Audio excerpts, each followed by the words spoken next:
Mr. Musk, roughly 1 million employees. It's not a high bar, guys, come on. Roughly 1 million employees have responded so far to this email. Does that mean that the remaining 1 million or so federal employees now risk being terminated? And is it your understanding and expectation when you post a directive on X that the cabinet secretaries will follow that order? Because several agencies have instructed employees that this is voluntary or not to respond.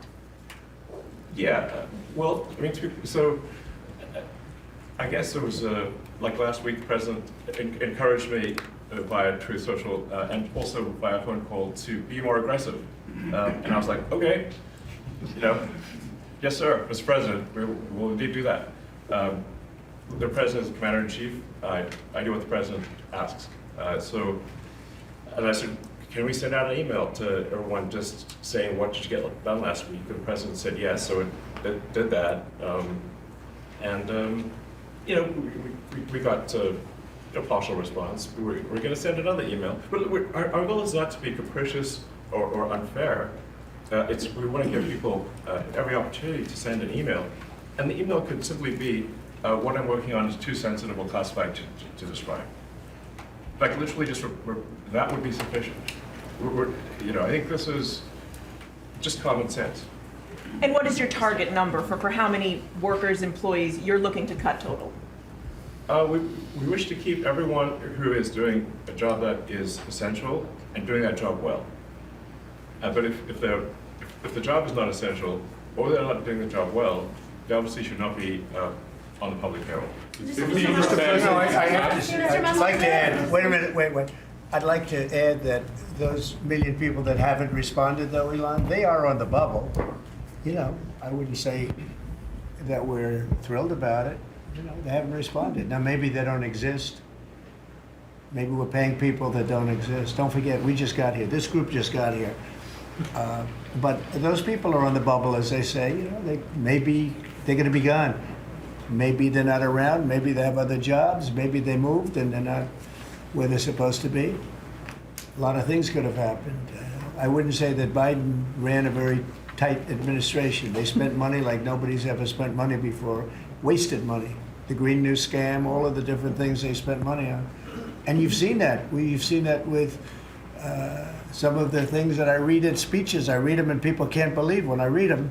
20 million here, 30 million here for a little educational course on something, circumcision, right? Circumcision. $20 million to inform the people of such and such a country on other things and other things other than that. So, yeah, those people are, right now we're trying to find out who those people are that haven't responded. Now, there'll be some agencies, like Marco has people within state that are right now doing very classified, very confidential work, and we understand that, and we've talked, and we're being a little more surgical.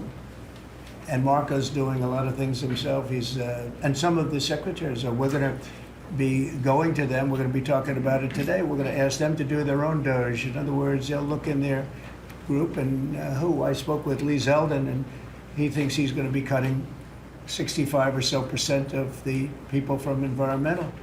And we're going to speed up the process, too, at the same time.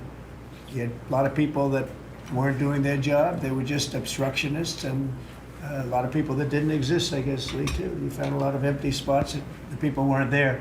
They didn't exist. And I think education is going to be one of those. You go around Washington, you see all these buildings for the Department of Education. We want to move education back to the states where it belongs.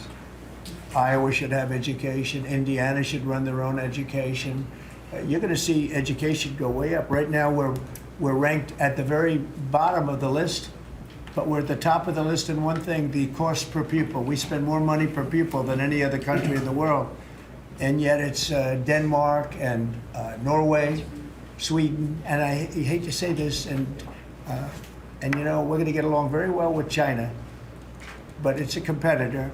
They're at the top of the list. They're among the top 10 usually, and they're a very big country, so we can't use that as an excuse, right? Because we're a very big country too, but we were ranked last time under Biden. We were ranked 40 out of 40. They do the 40 certain nations that they've done for a long time. It seems to be 40 for whatever reason. and we were ranked number 40. A year ago, we were 38, then we were 39. We hit 40. And so we're last in that, and we're first in cost per pupil. So I would say that's unacceptable.